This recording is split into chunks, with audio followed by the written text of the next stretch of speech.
360 welcomes you. This is Uday. இன்றைக்கி நம்ம ஒரு ட்ரேட் எடுத்தோம். ஸோ அந்த ட்ரேடை தான் நம்ம இந்த சார்ட்டில் இன்றைக்கி பார்க்க போகிறோம். நம்ம கரண்ட் 1:30 1 மணி 32க்கு ஒரு ட்ரேட் எடுத்தோம். இந்த இடத்துல என்ட்ரு ஆனோம். எவ்வளோக்கு பார்த்தீங்கன்னா 270 ரூபா 270 ரூபாயில் என்ட்ரு ஆகிட்டு இந்த இடத்துல எக்ஸிட் பண்ணிட்டோம். இட்ஸ் லைக் ஸ்கால்பிங் மாதிரி தான் பண்ணோம். இங்கே பாருங்கள் 340 ரூபா எக்ஸிட் ஆகிட்டோம்.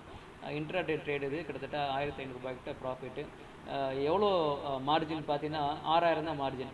ஸோ 6000 மார்ஜின் பண்ணியிருந்தனால அரௌண்ட் 1500 நம்ம ப்ராஃபிட் எடுத்துருக்கு. கிட்டத்தட்ட 25% ப்ராஃபிட்டுங்க.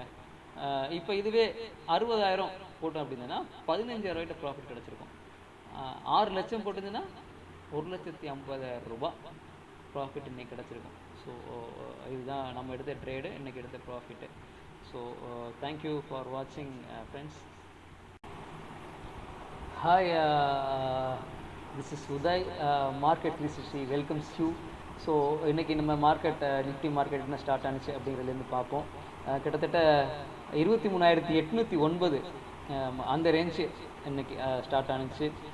அதுலேருந்து கிட்டத்தட்ட ஒரு மணி 1:30 மணிக்காக பார்த்தீங்கன்னா 24,120 வரைக்கும் போணுச்சு. போயிட்டு அப்புறம் லோ 24,026 வரைக்கும் லோ போய் முடியும் போது அரௌண்ட் 24,025 கிட்ட இன்றைக்கி நிஃப்டி முடிவடைஞ்சிருக்கு. ஸோ இதுதான் நிஃப்டியோட ஷார்ட் மூமெண்ட் இன்றைக்கி. அடுத்து வேர்ல்டு இண்டிசஸில் வேர்ல்டு மார்க்கெட்டில் எப்படி எல்லாம் இன்றைக்கி போயிருக்கு அப்படின்னு பார்த்தோன்னா, ஜப்பான் மார்க்கெட் பார்த்தீங்கன்னா 68,461க்கு லோ, 70,218 ஹை, முடிவடையும் போது 69,174.97 முடிவடைஞ்சிருக்கு. இது -0.88% டவுனில் தான் மார்க்கெட் முடிவடைஞ்சிருக்கு. அடுத்து பார்த்தீங்கன்னா ஆஸ்திரேலியன் மார்க்கெட்டு லோ பார்த்தீங்கன்னா 8,784.40, ஹை பார்த்தீங்கன்னா 8,223.20, முடிவடையும் போது 8,808.40 ப்ளஸ் 0.24%, ஆல்மோஸ்ட் ஃப்ளாட் அப்படிங்கிற ரேஞ்சில் தான் இன்றைக்கி ஆஸ்திரேலியன் மார்க்கெட் முடிவடைஞ்சு. ஷாங்காய் பார்த்தீங்கன்னா 4,110க்கு இன்றைக்கி 0.81 முடிவடைஞ்சிருக்கு. ஆல்மோஸ்ட் ஃப்ளாட் தான், ப்ளஸ் 0.11% தான் ஷாங்காய் இன்றைக்கி முடிஞ்சது. ஹாங்செங் பார்த்தீங்கன்னா 23,412.18 அதில் முடிஞ்சிருக்கு, ப்ளஸ் 0.33% தான் ஹாங்செங் இன்றைக்கி மார்க்கெட்டு. அடுத்து கொரியன் மார்க்கெட்டு கோஸ்பி பார்த்தீங்கன்னா 8,471.02 ப்ளஸ் 3.26, நல்லா ரீபவுண்ட் ஆகிருக்கு. இதில் ஆமாம், நேற்று பயங்கர டவுன் இருந்தது இல்லையா? ஸோ அதனால் இன்றைக்கி மார்க்கெட்டு நிறையா ஆசியன் மார்க்கெட் நிறையா ரீபவுண்ட் ஆகிருக்கு.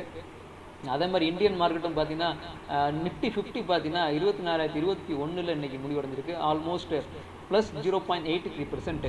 சென்செக்ஸ் பார்த்தீங்கன்னா 26,991.22 முடிவடைஞ்சிருக்கு, ஆல்மோஸ்ட் 0.04% இன்றைக்கி சென்செக்ஸ் முடிவடைஞ்சிருக்கு. கமோடிட்டி பார்த்துக்கிட்டிங்கன்னா இன்றைக்கி டாலர் இண்டெக்ஸ் பார்த்தீங்கன்னா 101.55, இது ப்ளஸ் 0.37% அதிகமாகி இன்றைக்கி டாலர் இண்டெக்ஸ் நடந்துகிட்ருக்கு. கரன்சி கமோடிட்டியை பார்த்துக்கிட்டிங்கன்னா க்ரூடாயில் வந்துட்டு 70.43 நல்ல டவுனுங்க, -3.80% இன்றைக்கி டவுனில் இருக்குது. பிரெண்ட் க்ரூடாயில் பார்த்தீங்கன்னா 74.05, இது -3.55% டவுனு. நேச்சுரல் கேஸ் 3.21க்கு இதாகிட்டு இருக்குது, இதுவும் 0.82% அப்பு. கோல்டு பார்த்தீங்கன்னா 3,988 டாலருக்கு ட்ரேட் ஆகிட்டு இருக்குது, -3.95% டவுனு. சில்வர் வந்து 58.465 இதுக்கு ட்ரேட் ஆகிட்டு இருக்குது, -5.76% டவுன். காப்பர் பார்த்தீங்கன்னா 6.0138, -2.17% டவுன். இதுதான் இன்றைக்கான commodity of international market in dollar. இது ரொம்ப முக்கியம். ஸோ அடுத்து மார்க்கெட் அப்டேட்ஸ் நம்ம பார்க்கலாம். மார்க்கெட் அப்டேட்ஸ் பார்த்தீங்கன்னா ஃப்ரெண்டு கூட நேற்று முடிவடையும் போது பார்த்தீங்கன்னா 77.08 பேரல், 0.82 டாலர் வந்து டவுனு, 1.05% டவுனில் தான் நேற்று முடிவடைஞ்சது. அதே மாதிரி க்ரூடாயில் WTI க்ரூடாயில் வந்து 0.88 டவுனு, 73.21 பேரல் நேற்று டவுன். ஸோ நேற்று அப்படி தான் க்ரூடாயில் முடிவடைஞ்சது. ட்ரம்ப் வந்து நாங்கள் ஈரான் கூட நல்லா கட்டிப்பிடி வைத்தியம் பண்ணிட்டோம், நல்லா எங்களுக்குள்ளே அண்டர்ஸ்டாண்டிங் போயிட்டுருக்கு, அவங்க எதுவும் நியூக்ளியர் வெப்பன்லாம் பண்ண மாட்டேன்னு எங்களுக்கு அக்ரி பண்ணியிருக்காங்க. அதே மாதிரி 19 மில்லியன் பேரல் வந்து ஸ்ட்ரெயிட் ஆஃப் ஹார்மோஸ் வழியாக போகுது, நேற்று போயிருக்கு அப்படிங்கிறத ட்ரம்ப் இன்னைக்கு நேற்று சொல்லியிருக்காரு. அதே மாதிரி நேற்று டவ் ஜோன்ஸ் முடிவடையும் போது பார்த்தீங்கன்னா 20 பாயிண்ட்ஸ் அப்பில் முடிவடைந்தது, 51,733. S&P 500 அதே மாதிரி 1.3% டவுனில், ஆல்மோஸ்ட் 100 பாயிண்ட்ஸ் டவுனில் தான் முடிவடைந்தது, 7,373. அது நாஸ்டாக் பார்த்தீங்கன்னா 2.1% டிக்ளைன். ஆமாம், நம்ம ஆசியன் மார்க்கெட்டில் எவ்வளோ விழுந்துச்சு உங்களுக்கே தெரியும், நல்லா விழுந்தது. ஸோ அது பார்த்தீங்கன்னா அரௌண்ட் 25,620 கிட்ட தான் நேற்று லோவராக தான் முடிவடைந்தது. அதே மாதிரி கிம் ஜாங் உன், இந்த பக்கம் ஒரு பக்கம் ஈரான் யூஎஸ் பிரச்சனைகள் போயிட்டு இருக்கனால அந்த பக்கம் கிம் ஜாங் உன் அடுத்து நம்மளை எதுவும் அட்டாக் பண்ண வாய்ப்பு இருக்குன்னு சொல்லிட்டு அவர் என்ன பண்ணுறாரு, அவருடைய ஸ்டேட்டில் இருக்க நியூக்ளியர், அவரை அவருடைய கண்ட்ரி எந்த அளவுக்கு நம்ம டிஃபெண்ட் பண்ணணும், எந்த அளவுக்கு நம்ம ப்ரொடெக்டபுளாக வைக்கணுங்கிறதுக்காக அவர் நிறைய விஷயங்கள் நியூக்ளியர் வெப்பன்ஸை டெய்லி பண்ணிகிட்டே தான் இருக்கார். 2 ஷிப் இப்போ வந்து வார்ஷிப்பை வந்து நியூக்ளியர் வெப்பன்ஸை நெக்ஸ்ட் 5 இயருக்கு ஸ்ட்ரென்தனிங் பண்ணுறதுக்காக அவங்களுடைய நேவியில் வந்து சேர்க்கிறதாக கிம் ஜாங் உன் வந்து சொல்லியிருக்காரு. இன்ஃபோசிஸ் வந்து AI driven transform of its ஆப்ரேஷனுக்காக ஒரு கொலாபரேஷன், குளோபல் ஃபவுண்ட்ரிஸோட ஒரு கொலாபரேஷன் பண்ணியிருக்காங்க.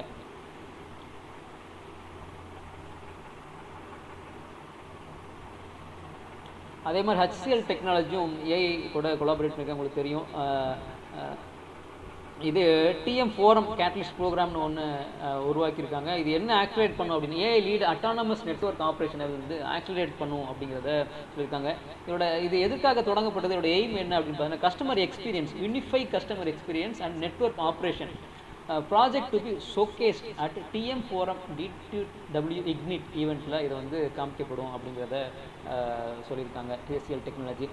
அடுத்து NLC இந்தியா ஒரு MOU இந்தியன் ஆயில் கூட சைன் பண்ணியிருக்காங்க. இது வந்து large scale renewable energy project in தமிழ்நாடுக்காகவும் including solar, wind and hybrid பவருக்காகவும் இந்த MOU இந்தியன் ஆயில் கூட அவங்க சைன் பண்ணியிருக்காங்க. விப்ரோவும் அதே மாதிரி பேலோ ஆல்டோ நெட்வொர்க் பார்ட்னர்ஷிப் பண்ணியிருக்காங்க to deliver AI powered cyber defence சர்வீஸ்க்காக. அதே மாதிரி இது என்ன கொடுக்க போகுது அப்படின்னா manage detection and response capability using AI and automation இதை கொடுக்கும் அப்படிங்கிறத விப்ரோ சொல்லியிருக்காங்க. ஆசியா பசிபிக் மார்க்கெட் நம்ம ஏற்கனவே நம்ம சொன்ன மாதிரி கொஞ்சம் பவுன்ஸ் பேக் ஆகிருக்கு. ஸோ தொடங்கும் போது பார்த்தீங்கன்னா ஆஸ்திரேலியன் மார்க்கெட் வந்து +0.21% ஆகும், ஜப்பான் நிக்கே வந்து +0.49% ஆகும், கோஸ்பி +3.88% ஆகவும் இன்னைக்கு தொடங்குச்சு.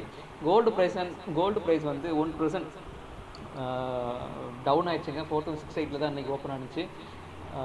ஸோ நம்ம ஏற்கனவே அந்த கோல்டு கமோடிட்டிலே நம்ம பார்த்துருக்கோம். ஜுடோஸ் வெல்னஸ் வந்து அயர்லாந்தில் வந்து அவங்களுடைய பிஸ்னஸை பூஸ்ட் பண்ணுறதுக்காக 100 பில்லியன் யூரோ வந்து கேபிட்டலாக கொடுத்துருக்காங்க ஜுடோஸ் வெல்னஸ். பயோகான் வந்து மலேசியாவில் ஒரு டயபெட்டிஸ் கேர் சென்டரை வந்து ஸ்ட்ரென்தனிங் பண்ணுறதுக்காக சில விஷயங்கள் அங்கே பண்ணியிருக்காங்க. முக்கியமான நியூஸ் என்னென்னா நியல் டாட்டா வந்து 30 வருஷத்துக்கு அப்புறம் அந்த ட்ரெண்டோட சேர்மன் பதவியிலேருந்து, ரொம்ப கவனிக்கணும், ட்ரெண்டோட சேர்மன் பதவியிலேருந்து நியல் டாட்டா ஸ்டெப் டவுன் ஆகிருக்கிறதாக மின்ட்டில் ஒரு செய்தி வந்திருக்கு. அதே மாதிரியே JSW குரூப் எலக்ட்ரிக் வெஹிக்கிள்லாம் பண்ணிகிட்ருக்காங்க இல்லையா, ஏற்கனவே தெரியும், ஒரு கார் கம்பெனி அவங்க பண்ணிகிட்ருக்காங்க. இந்த இபஸ் பிளாட்ஃபார்முக்கு பேட்டரி பேக்கப்பு, VCU டெவலப்மெண்ட்டு இதெல்லாம் வந்து பப்ளிக் டிரான்ஸ்போர்ட்டை பெரிய ஆப்பர்ச்சுனிட்டி கொடுக்கும் அப்படின்னு தான் அவங்க நம்புகிறாங்க JSW குரூப். பிளாக் டீல் பார்த்தீங்கன்னா GMR ஏர்போர்ட்டில் இன்றைக்கி ஒரு block deal 173.34 crore at the rate of 106.93. அடுத்து பாரதி ஏர்டெல்லில் 97.45 crore at the rate of 1892 1892 ரூபா 10 காசு. அடுத்து இன்னொரு பிளாக் டீல் பாரதி ஏர்டெல்லில் 16.65 கோடி, அது ப்ரைஸ் பார்த்தீங்கன்னா 1886.20. அடுத்து அதானி போர்ட்டில் ஒரு பிளாக் டீலு 484.24 கோடி, ரேட்டு பார்த்தீங்கன்னா 1785. கேப்ரி குளோபல் கேபிட்டல் லிமிடெட் அதில் ஒரு 103 ரூபா 45 கோடிக்கு 103.45 கோடிக்கு டீலு, 217 ரூபா 30 காசுக்கு. சோடாஃபேக்ஸ் டெக்கு 125.4 கோடி பிளாக் டீலு, ரேட்டு பார்த்தீங்கன்னா 221 ரூபா 95 காசு, ஓப்பன் மார்க்கெட்டில் வாங்கியிருக்காங்க. ஸ்விக்கி அதுவும் ஓப்பன் மார்க்கெட்டில் தான் 322.84 கோடி, ப்ரைஸ் பார்த்தீங்கன்னா 245.8. RBI கவர்னர் இன்றைக்கி நிறைய விஷயங்கள் சொல்லியிருக்காரு. ஒன்று வந்து இந்த வெஸ்ட் ஏஷியாவில் கூட டென்ஷன் வந்து கொஞ்சம் குறைஞ்சிருக்கு, இதனால் பாசிட்டிவ் டெவலப்மெண்ட் நிறையா நடக்கும். அது மாதிரி அன்சர்டனிட்டிலாம் கொஞ்சம் குறைய ஆரம்பிச்சிருக்கு, இதனால் கரன்சியில் நல்ல இம்ப்ரூவ்மெண்ட் இருக்கும். இன்ஃப்ளேஷனில் வந்து இந்த அன்சர்டனிட்டி பெரிய இம்பேக்டை கொடுத்துட்டு இருந்தது. ஸோ இனி வந்து அது கொஞ்சம் மாற வாய்ப்புகள் இருக்குது அப்படின்னு சொல்லியிருக்காங்க. கேபினெட் ஒரு ரிவ்யூ பண்ணியிருக்காங்க. 30,000 crore இன்வெஸ்ட்மெண்ட்டை வந்து என்ஐஏ பூஸ்ட் பண்ணுறதுக்காக கொடுக்கலாம். இது வந்து ப்ரைவேட் அண்ட் ஃபாரின் இன்வெஸ்ட்மெண்ட்டுக்கு கொண்டு வரும் அப்படின்றது கேபினெட்லேருந்து பண்ணலாம் அப்படிங்கிறது பேசப்படுது. இது ஜி பிஸ்னஸில் இந்த நியூஸ் வெளில வந்திருக்கு. அடுத்த பதாஞ்சலி ஃபுட்டு 12 to 15% எபிட்டா வந்து ஃபினான்சியல் 27க்குள்ளே இம்ப்ரூவ் ஆகும், க்ரோத் ஆகும் இருக்கும் அப்படின்னு சொல்லி பதாஞ்சலி ஃபுட்ஸ் சொல்லியிருக்காங்க. ஆயிலுக்கு ஒரு கைட்லைன்ஸை வந்து பதாஞ்சலி ஃபுட்ஸ் எக்ஸாமின் பண்ணுறதுக்காக, இந்த ரூரல் டிமாண்ட் ஸ்ட்ரெஸ் இருக்கு இல்லையா, அதை வந்து அதை எக்ஸாமின் பண்ணுறதுக்காக எடிபிள் ஆயிலுக்கு ஒரு கைடன்ஸை வந்து பதாஞ்சலி விட்டு வந்து பிளான் பண்ணிட்டு இருக்காங்க. அதே மாதிரி ஆர்பிஐ கவர்னர் என்ன சொல்கிறாங்கன்னா, யூஎஸ் ஈரானுக்கான அந்த ட்ரூஸ் வந்து ஒரு ஃப்ராகைலாக இருக்குது, எப்போ வேணால் என்ன வேணால் நடக்கலாம். ஆயில் சப்ளை வந்து இப்போதைக்கு ரெக்கவர் ஆகிற மாதிரி இருக்குது, என்ன வேணால் நடக்கலாம், அது பொறுத்து இருந்தால் நம்ம பார்க்கணும். அதே மாதிரி ஃபாரின் எக்ஸ்சேஞ்ச் மார்க்கெட் வந்து இந்த விஷயங்கள்லாம் நிறையா இதாகிட்டு இருக்கு, ஸ்டெபிலிட்டியை மெயின்டைன் பண்ணுறது ரொம்ப கஷ்டமாக இருக்குது அப்படிங்கிறதையும் சொல்லியிருக்காங்க. அந்த ருப்பி லெவலை நாங்கள் தொடர்ந்து டிட்டர்மின் பண்ணிக்கிட்டே இருக்கோம் அப்படிங்கிறதையும் சொல்லியிருக்காங்க. நிறையா மெஷர்ஸ் நாங்கள் வந்து ஃபாரெக்ஸ் மார்க்கெட்டுக்கு நம்ம எடுத்திருக்கோம், மெயினாக எஸ்பெஷலி இந்த நம்ம இந்தியன் ருப்பிக்காக அப்படிங்கிறதையும் ஆர்பிஐ சீஃப் சொல்லியிருக்காங்க. கோல்டு ஃபாரின் ரிசர்வ் வந்து சேஃபாக இருக்குது, லிக்விடிட்டி தேவைப்பட்டால் பண்ணுவோம் அப்படிங்கிறது சொல்லியிருக்காங்க. அடுத்து கேபிஆர் மில்லில் பிளாக் டீல் நடந்திருக்கு. 15.13 கோடிக்கு டீலு, ரேட்டு பார்த்தீங்கன்னா 1328.30. அடுத்து அதானி குரூப்பில் ஒரு ஏஜிஎம் மீட்டிங் நடந்தது. அது சேர்மன் அதானி என்ன சொல்கிறார் அப்படின்னா, இந்த பவர் செக்டரில் வந்து அடுத்து 2 trillion நாங்கள் இம்ப்ளிமெண்ட் பண்ண போகிறோம், இது வந்து நெக்ஸ்ட் 5 இயருக்கு 45 கிலோவாட் பவர் கெப்பாசிட்டியை வந்து கொடுக்கும் அப்படிங்கிறத சொல்லியிருக்காங்க. இது வந்து 10 கிலோவாட் வரைக்கும் எங்களோட டார்கெட் இருக்குது, 2035க்குள்ளே இந்த பவர் கெப்பாசிட்டி நாங்கள் டார்கெட் பண்ணுறோம் அப்படின்னு சொல்லியிருக்காங்க. அதே மாதிரி அதானி போர்ட் 1 பில்லியன் டன்னை வந்து நாங்கள் ரீச் பண்ண போகிறோம், ரீச் பண்ணுவோம், 2030க்குள்ளே நாங்கள் ரீச் பண்ணுவோங்கிற அதானி என்டர்பிரைசஸ் சேர்மன் கௌதம் அதானி சொல்லியிருக்காரு.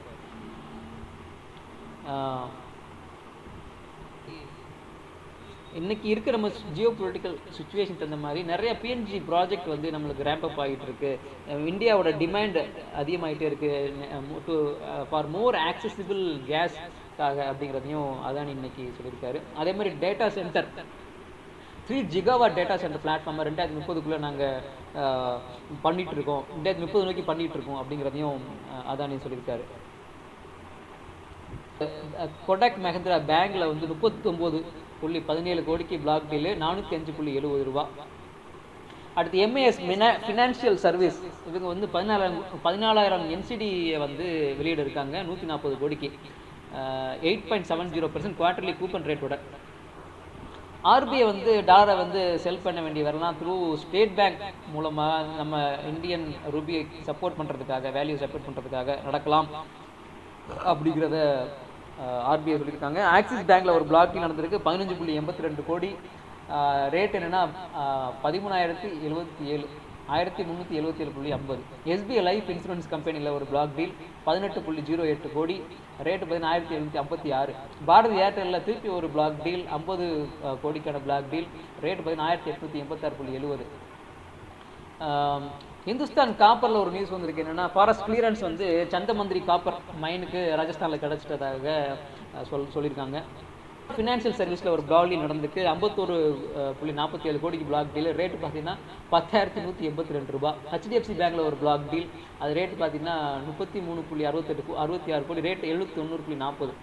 ஈரான் ஆயில் மினிஸ்டர் ஒரு இந்தியாவுக்கு வரப்போகிறதாக சொல்லியிருக்காரு. ஃபார் பிரிக்ஸ் எனர்ஜி சப்மிட்டை வந்து நாங்களும் பங்கேற்க போகிறோம் அப்படிங்கிறத ஈரான் ஆயில் மினிஸ்டர் சொல்லியிருக்காங்க.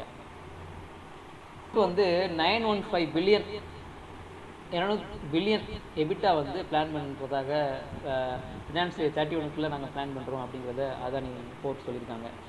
எல்என்டி மைண்ட்ரி சாஃப்ட்வேர் கம்பெனி இருக்கு இல்லையா, அவங்க வந்து ஏத்தனா கொலிஷனோட ஒரு ஜாயின் பண்ணியிருக்காங்க to enhance security of open source software in AI era அப்படிங்கிறத எல்என்டிஎம் சொல்லியிருக்காங்க. அடுத்து ஹிந்துஸ்தான் ஏரோநாட்டிக்கல் லிமிட்டடில் வந்து ஒரு டிலே இருக்குது. இந்த GEF 414 இன்ஜின் ஃபார் ஏஎம்சிஏ பண்ணிட்டு இருக்காங்களே, அதில் டிலே இருக்கும். அதில் அதர் ஆப்ஷன்ஸ் எல்லாம் நாங்கள் ட்ரை பண்ணிகிட்ருக்கோம். ஸோ அதனால் அது நிறையா கொஞ்சம் டிலே ஆக வாய்ப்பு இருக்குது. அதில் சில என்கவுண்டர் நாங்கள் டிலே ஆகும்னு நம்ம என்கவுண்டர் பண்ணுறோம் அப்படிங்கிறத சொல்லியிருக்கேன். பஜாஜ் ஃபினான்ஸ் அவர் 2 லட்சம் என்சிடியை வந்து 2,045 கோடிக்கு ப்ரைவேட் பிளேஸ்மெண்ட் மூலமாக என்சிடி பண்ணலான்ட்டு இருக்காங்க. அதானி போர்ட் நம்ம ஏற்கனவே சொல்லியிருந்தோம் இல்லையா, அது வந்து 915 billion to EBITDA 520 billion financial 31க்குள்ள பண்ணுறதாக எய்ம் இருக்கிறதாக அதானி போர்ட் சொல்லியிருக்காங்க. இது சின்ன கரெக்ஷன். அதே மாதிரி அந்த அமேசான் டெலிவரி இருக்கு இல்லையா, அல்ட்ரா ஃபாஸ்ட் டெலிவரி சர்வீஸை வந்து ஒரு 300 சிட்டிக்கு நாங்கள் விரிவுபடுத்த போகிறோம் அப்படிங்கிறதையும் அமேசான் சொல்லியிருக்காங்க. அடுத்து ஜிஎம்ஆர் ஏர்போர்ட்டில் ஒரு பிளாக் டீல் நடந்திருக்கு. 108.07 கோடி, ரேட் வந்து 107.12 இந்த பிளாக் டீல் நடந்திருக்கு. யூரோப்பியன் மார்க்கெட் இன்னைக்கு கொஞ்சம் ஃப்ளாட்டாக தான் இருந்தது, கொஞ்சம் ரீபவுண்ட் ஆகிருக்கு. அந்த சிப் ஸ்டாக் வேல்யூஷன்லாம் கொஞ்சம் ஒரு கன்ஃபியூஷன்ஸ் இருக்கிறனால இன்னைக்கு கொஞ்சம் ஃப்ளாட்டாக தான் அங்கே ஓப்பன் ஆனிச்சு. ஏற்கனவே கமோடிட்டி பற்றி நம்ம சொல்லியிருக்கோம், என்ன இதில் போயிட்டுருக்கு அப்படிங்கிறத சொல்லியிருக்கோம். அது நீங்கள் இந்த வீடியோட முதல்ல நம்ம சொல்லியிருக்கோம். டிக்ஸான் டெக்கில் வந்து laptop and smart phone sale வந்து ட்ராப் ஆக வாய்ப்பு இருக்குது. ஏன் அப்படின்னா ரேம் இன்க்ரீஸ் ஆகிருக்கு, ரேமோட காஸ்ட் அண்ட் காம்பவுண்ட் காஸ்ட்லாம் இன்க்ரீஸ் ஆகிருக்கனால இது நடக்கும் அப்படிங்கிறத. 12 to 15% ட்ராப் இருக்கும் year on year. 2026 June 2026 year on இயரில் இருக்கும். எஸ்பெஷலி பட்ஜெட் ஸ்மார்ட் ஃபோன் செக்டரில் தான் இது பயங்கரமாக அடி வாங்கும், இதனால் இருக்கும்னு சொல்லி டிக்ஸான் டெக் சொல்லியிருக்காங்க. ஸ்மால் ஃபினான்ஸ் பேங்க் வந்து க்ரீன் லைட் கொடுத்துருக்காங்க. 500 கோடி டெப்ட் செக்யூரிட்டி 1250 கோடி வியா QIP பண்ண போகிறதாக ஒரு பிளான் இருக்கிறதாக க்ரீன் சிக்னல் கொடுத்துட்டாக இக்டா ஸ்மால் ஃபினான்ஸ் பேங்க் சொல்லியிருக்காங்க. டெலிவரியில் ஒரு பிளாக் டீல் நடந்திருக்கு. 351.37 கோடிக்கு பிளாக் டீலு, ரேட்டு பார்த்திங்கன்னா 468.05. அதுமாதிரி கோத்ரேஜ் இண்டஸ்ட்ரியும் 50,000 என்சிடியை வந்து 1000 கோடிக்கு பண்ண போகிறதாக சொல்லியிருக்காங்க. Series 1 maturity set for September 24, 2031. Series 2 maturity வந்து டிசம்பர் 24, 2031க்கு பண்ணுறதாக கோத்ரேஜ் இண்டஸ்ட்ரி சொல்லியிருக்காங்க. டெலிவரி லிமிட்டில் அடுத்து இன்னொரு பிளாக் டீல் 16.41 crore, ரேட்டு பார்த்தீங்கன்னா 479.35 கோடி. வந்து இந்த இன்டர்நேஷ்னல் அட்டாமிக் எனர்ஜி இருக்காங்க இல்லையா அசோசியேஷன், அவங்க என்ன பண்ணுறாங்க, ஈரான் நியூக்ளியர் சைட்டை இன்ஸ்பெக்ட் பண்ணுறதாக அனௌன்ஸ் பண்ணியிருக்காங்க. 10-year benchmark government bond yield பார்த்தீங்கன்னா கொஞ்சம் ஸ்லைட் ஆகிருக்கு, 6.7978% ஸ்லைட் ஆகிருக்கு. அதே மாதிரி HDFC பேங்கோடைய நெக்ஸ்ட் சேர்மன் யாருங்கிற ரேஸில் 3 பேர் இருக்கிறதாக சொல்லிடுறாங்க. அதில் ஒருத்தர் RBI டெபுட்டி கவர்னர் இருக்கலாம் அப்படிங்கிறதையும் சொல்கிறாங்க. அதே மாதிரி சசிதர் இருக்கார் இல்லையா, சசிதர் டேர்ம் வந்து as MD and CEO extend பண்ணலாம், அதை கன்சிடர் பண்ணலாம் அப்படிங்கிறதையும் சொல்லியிருக்காங்க. CNBCயில் அந்த நியூஸ் வந்திருக்கு.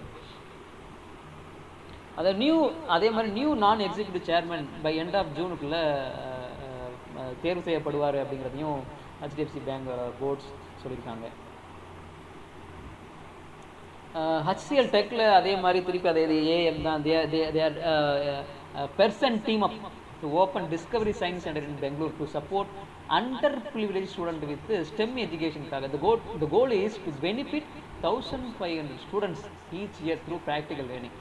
HCL டெக் வந்து பெங்களூரில் ஒரு இது பிளான் பண்ணுறாங்க.